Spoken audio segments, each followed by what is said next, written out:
তো বন্ধুরা চলে এসেছি আবার একটা নতুন ভিডিও নিয়ে। তোমরা সবাই কেমন আছো? আশা করি ভালোই আছো। আজকে হচ্ছে 6 ফেব্রুয়ারি, ফ্রাইডে।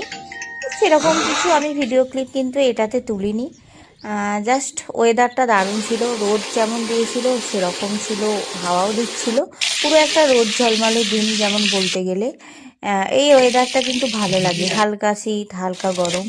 কি বলো বন্ধুরা? তারপরে দেখো আমি কিন্তু আজকে লাঞ্চের জন্য বানিয়েছিলাম 11টা ডিম দিয়ে, ফুলকপি দিয়ে, আলু দিয়ে ঝোল।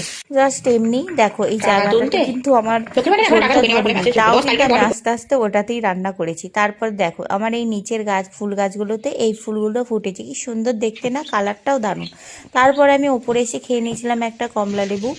তার সাথে পুরীর খাজাটা রাখাই ছিল দেখলাম, তাই খেলাম একটা। তারপরে আমি স্নান করে চলে এসেছি। স্নান করে আমার সানস্ক্রিন মাখা হয়ে গেছে, যা করি ডেলি রুটিনের মধ্যে সেটাই করেছি। তারপরে লাঞ্চ করে আমি শুয়ে পড়েছিলাম এবং ঘুম থেকে উঠে দেখি যা কাজ, সন্ধে হয়ে গেছে। তো তারপরে এই ভিডিওতে কিন্তু আমি বেশি কিছু ভিডিও তুলিনি কালকের দিনে। তো কেমন লাগছে আমার ভিডিও অবশ্যই তোমরা জানাবে, কমেন্ট করবে, ভালো লাগলে ফলো করবে। তো টাটা, গুড নাইট।